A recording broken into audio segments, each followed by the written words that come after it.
ग्राम स्वराज की कल्पना महात्मा गांधी ने की थी।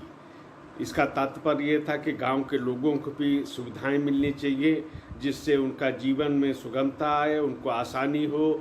इस दिशा में उत्तर प्रदेश की सरकार लगातार कार्य कर रही है।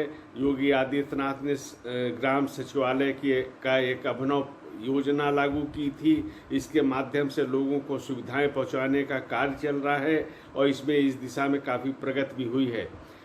इस क्रम में खाद्य एवं रसद विभाग द्वारा अन्नपूर्णा उचित दर की दुकानों और जन सुविधाओं केंद्र को एकीकृत और समरसता के साथ संचालित किया जा रहा है। इसमें और अभी सुधार करने की प्रयास किए जा रहे हैं। योगी आदित्यनाथ ने इससे संबंधित एक प्रेजेंटेशन को देखा और उन्होंने निर्देश दिया कि अन्नपूर्णा उचित दर की दुकानें एवं जन सुविधा केंद्र को अपग्रेड जो किया जा रहा है उस काम में तेजी लाई जाए और अन्नपूर्णा मॉडल दुकानों का निर्माण ग्राम सचिवालय के निकट जमीन पर किया जाए, जिससे कि लोगों को एक ही स्थान पर ये सभी प्रकार की सुविधाएं प्राप्त हो सकें। और करीब लगभग 250 ऐसी सुविधाएं हैं जो इनके माध्यम से उपलब्ध कराई जा रही हैं पहले भी। अब इनको और अपग्रेड करके और इनको आसान बनाया जाएगा, इनकी उपलब्धता को और कारगर ढंग से लागू किया जाएगा, उनका क्रियान्वयन होगा।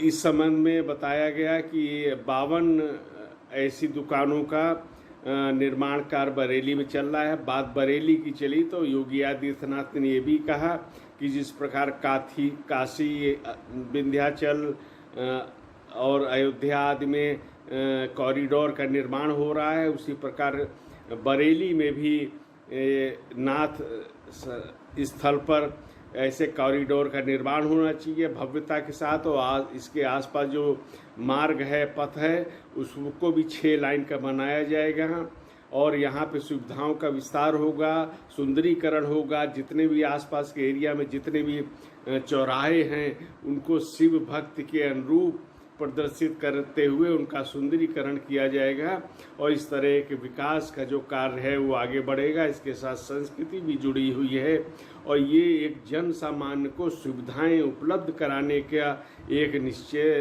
दृढ़ संकल्प सरकार का झलकता है।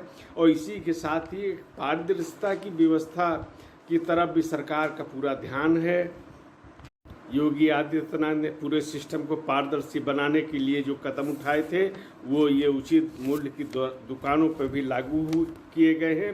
और उन्होंने एक बार फिर कहा है कि निर्धारित तिथियों पर खाद्यान्न का वितरण होना चाहिए ऐसी दुकानों पर और इलेक्ट्रॉनिक कांटे और ई-पॉस मशीन का उपयोग किया जाना चाहिए और एक निर्धारित तिथि पर जितने भी लोग वहाँ पे आते हैं उनको खाद्यान्न का वितरण होना चाहिए पर्याप्त मात्रा में।